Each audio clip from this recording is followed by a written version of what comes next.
आज Doubtnut app download करें। Doubtnut पर अपने सभी गणित, रसायन विज्ञान, भौतिक विज्ञान और जीव विज्ञान के डाउट्स का करो सफाया। बस प्रश्न की फोटो खींचो, एक ही प्रश्न को क्रॉप करो और तुरंत वीडियो सोल्यूशन पाओ। अभी डाउनलोड करें। हेलो गाइस, हमारा प्रश्न एक या दो रिक्त स्थानों वाले निम्न कथनों पर विचार करें। पहला कथन है, वृक्क की भीतरी अवतल सतह के केंद्र पर एक खांच होती है जिसे डैश कहते हैं, जिसके द्वारा मूत्र वाहिनियां, रुधिर वाहिनियां एवं तंत्रिकाएं प्रवेश करती है। दूसरा कथन है, वृक्क का मध्यांश कुछ शंक्वाकार पिंडों में विभक्त होता है जिन्हें डैश कहते हैं, जो डैश में बहिर्वृष्ट होता है। तीसरा कथन है, केशिका गुच्छ केशिकाओं का एक गुच्छा होता है जो डैश धमनी द्वारा निर्मित होता है। केशिका गुच्छ से रुधिर को डैश धमनी द्वारा दूर ले जाया जाता है। निम्न विकल्पों में से कौन सा सही रूप से किन्हीं दो कथनों में रिक्त स्थानों की पूर्ति करता है? इसके चार विकल्प है। पहला विकल्प है जैसे कि पहले स्थान पर रीनल वैलिक्स, दूसरे स्थान पर कैलिक्स, तीसरे स्थान पर मेडुलरी पिरामिड्स। दूसरा कथन है, दूसरा विकल्प है मेडुलरी पिरामिड्स, कैलिक्स, अभिवाही और अपवाही। तीसरा विकल्प है बर्तीनी के स्तंभ, कार्डी टेंडिनी, अपवाही, अभिवाही। और चौथा विकल्प है हाइलम, अपवाही और अभिवाही। तो इसके कुछ मुख्य अंक देखेंगे, जैसे कि क्या होता है कि जो रीनल मेडुलरी होता है, रीनल मेडुलरी, यह क्या होता है, जो गुर्दे होते हैं, गुर्दे का भीतरी भाग होता है, गुर्दे का सबसे भीतरी भाग होता है। और इसकी जो संरचना होती है वह पिरामिड संरचना होती है।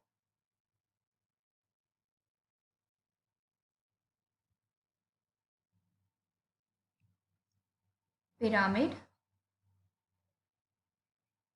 पिरामिड संरचना होती है। और यह जो संरचना होती है जिसमें क्या होता है कि जो नेफ्रॉन होते हैं,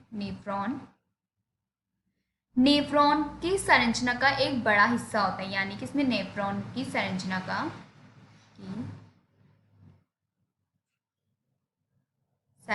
का एक बड़ा हिस्सा होता है।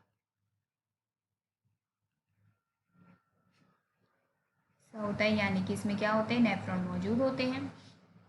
और क्या होता है कि जो ये पिरामिड संरचना, यानी कि इसमें क्या होते हैं, कुछ बिंदु होते हैं और जो प्रत्येक बिंदु होते हैं उन बिंदुओं को कहा जाता है पैपिला।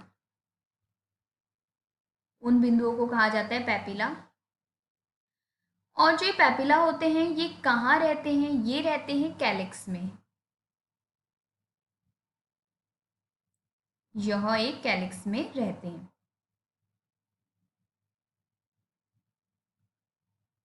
कैलिक्स में रहते हैं।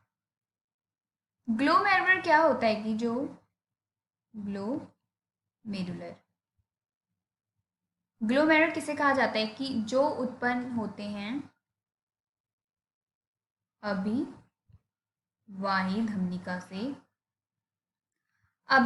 धमनी से या अभिवाही धमनी द्वारा निर्मित होते हैं।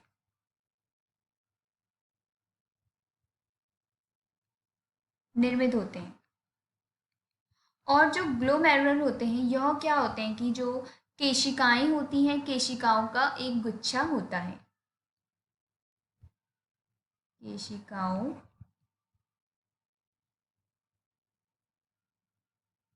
केशिकाओं का गुच्छा होता है, यानी कि जो कि कहाँ से निर्मित होता है, अभिवाही धमनी द्वारा निर्मित होता है। और ग्लोमेरुलर से जो रक्त यानी कि केशिका गुच्छ, इसको केशिकाओं का गुच्छा यानी इसे केशिका गुच्छ भी कहा जाता है। ग्लोमेरुलर को ग्लोमेरुलर से जो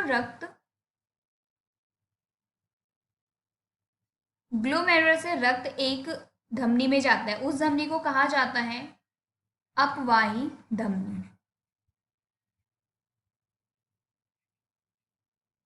अपवाही धमनी द्वारा ले जाया जाता है।